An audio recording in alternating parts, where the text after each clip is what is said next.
Howdy, howdy, howdy, everybody. Teresa here, and Brad. It is November 16th, 2015, Monday afternoon. It is 1:11 p.m. here in central Wyoming. Temperature is 44. The high will be 44. Low will be 20. And it was lightly snowing this morning when I looked outside for a while. It is not now. And that is the weather forecast. All I gotta say about it. And back to you in sports. Last night, here on the home front, Brad made cabbage rolls. They were excellent. And he does cabbage rolls a little differently. Instead of making, putting the individual rolls, and putting the filling and stuff, he just puts the sheet of bread dough on the bottom. Actually, I started this years ago because, It was you. Yeah, because I'm not patient and I'm not going to make the individual rolls, and what difference does it make? Quit. And then you put whatever filling you're going to do with the cabbage and stuff, and then you just put the bread dough on top, and then you just cut it.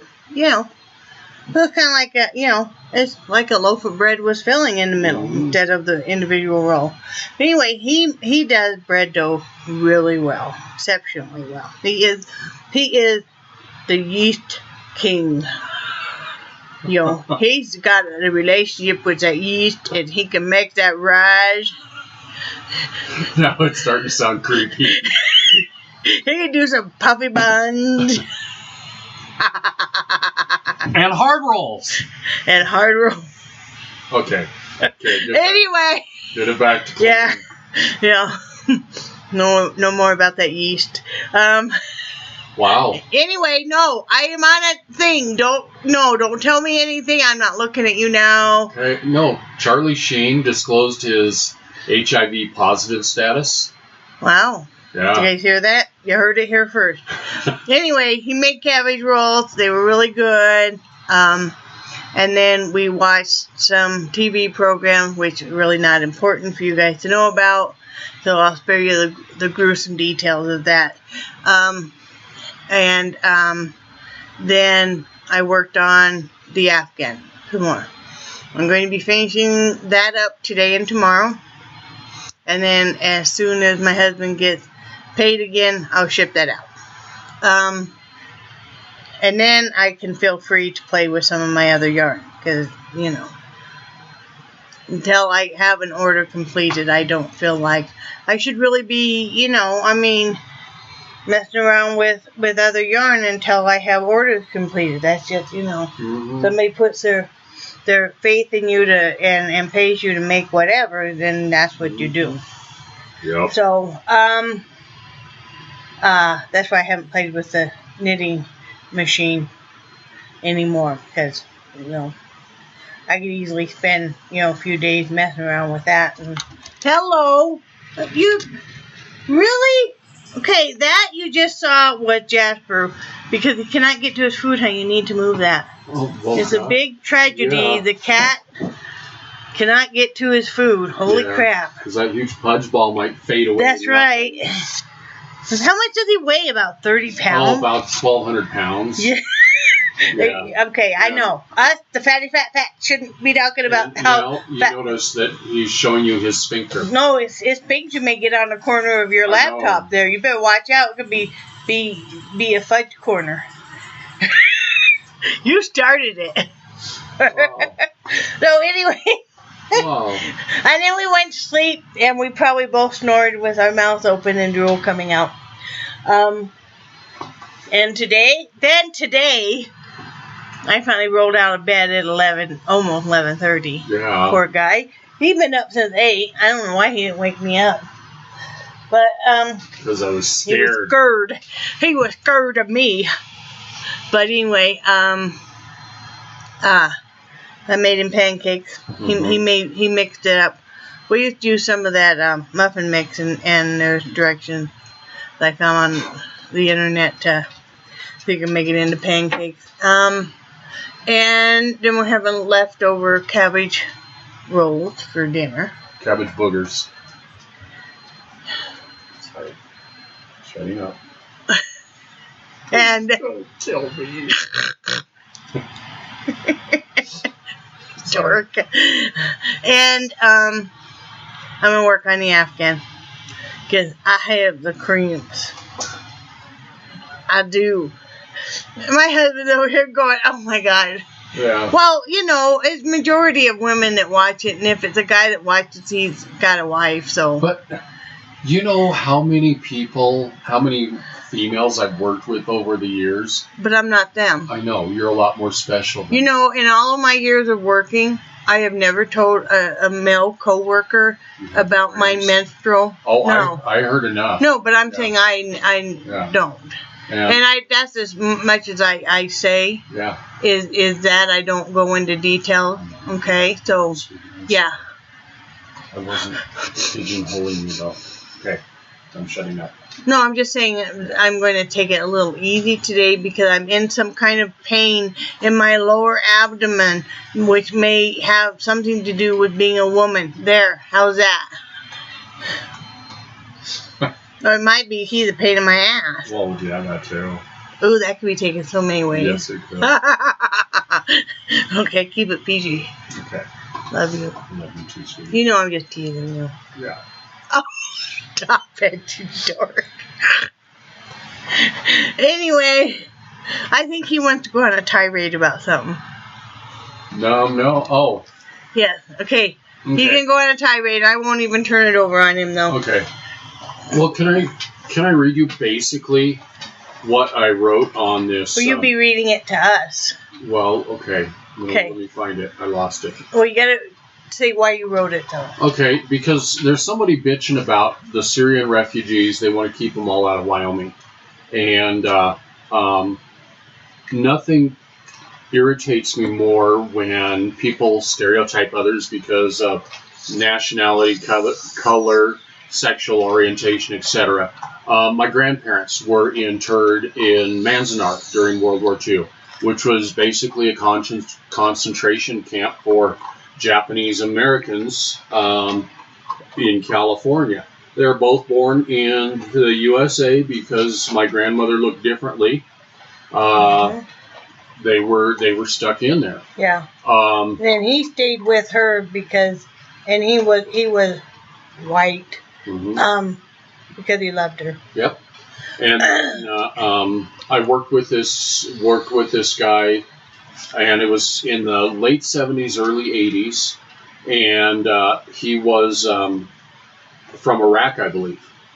And I know there were times he was afraid for his life because of the persecution that was going on in this country. All he wanted to do was, he wanted to make a better life for he and his family. Mm-hmm. He ended up starting a business, which was very, very successful. Do you know who I'm talking about? No. Okay. Oh. Meat. Okay. Yeah. Oh, What? Yeah. Yeah, but yeah, super nice guy. And he took, I witnessed a lot of abuse he took. And well, even in beauty school, because they were not very nice. Of course, Ada. Yeah. Yeah. But what about that nice French couple? Yeah, that's what I wrote. Oh, okay. The Galleys, they moved here from France, and they opened a French bakery downtown, and because of I don't remember what, the U.S. 9/11. Was that? Yeah, 9/11? and yeah. Okay. Oh yeah, that's right. But remember, everybody was there for a while about French fries and. Yeah, and the Galleys were the nicest people you ever want to meet. Very, very hardworking, but because they were being pigeonholed because they were from France, and they ended up closing their business and moving out of town. Last I heard, they moved out of town, which was really, really too bad. Yeah. But that's what really ticks me off, are these people that are pigeonholed because of where they're from, and they think that everybody's going to be like, you know, the suicide bomber. Come on, good job. So, okay, I'm done. I just think we can't start spreading more hate and being more prejudiced against a specific group of people. I'm not going to say all Muslims are like the terrorists. I mean, and I don't think that we should be spreading this kind of hatred and teaching future generations. When is this going to stop? I mean, we started out, you know, coming to this country and you know, doing this to the Native Americans.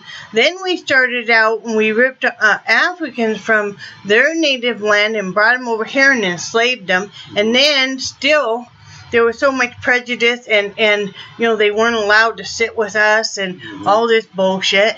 And I mean, you know, and as we've seen it, you know, with what Hitler did with the Jews and you know, everybody hating anybody from Iraq, and now everybody is hating the Muslims and stuff. And it's like, we've got to stop spreading the hate. There is so many American terrorists in this country that would like to blow us up as is. Do we really need to teach our children and stuff that, you know, if you know somebody is of a different religion, that you should be afraid of them? I mean, really? All Muslims are going to be this way? No. I mean, this is another war over religion. And this is just my personal opinion, my husband's personal opinion. We're not going to start a big debate, so save all your hateful comments, you know. You know, you know, decide you're never going to watch me again or whatever. But I just think it's heartbreaking. You know, the people are posting in my community about let's keep all the Syrians out of Wyoming and, you know, and this mass hysteria of, you know, I mean, let's face it, at any point in time, and anywhere you are, your life could be ended by a bomb and you would never know who is doing it. It could be your next door neighbor. It could be somebody from a foreign land. You just would never know. Yep. It's heartbreaking no matter how it happens.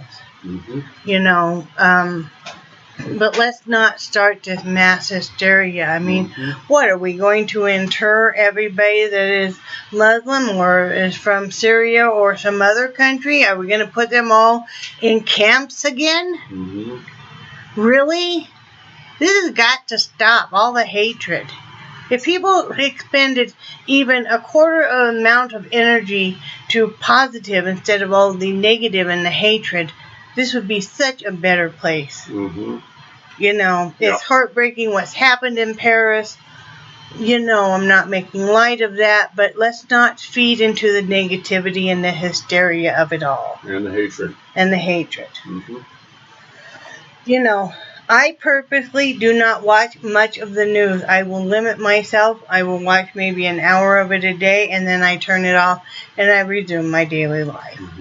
Because you can become consumed, and you can become hysterical about it. Now, you have to remember, these news reporters, and that's why there's so many programs, you know, anytime there's anything going on, they're going to keep capitalize on it. It's a new story. You know, they know people are watching. People are hungry for information. They want the ratings. You know, it's just like, you know, how much coverage was over 9/11 and stuff, and for how long. I mean, you know, and especially if you're somebody who suffers from depression, seasonal depression, or just, you know, general depression, do not keep watching a lot of the news, because they've shown studies where it will deepen your depression.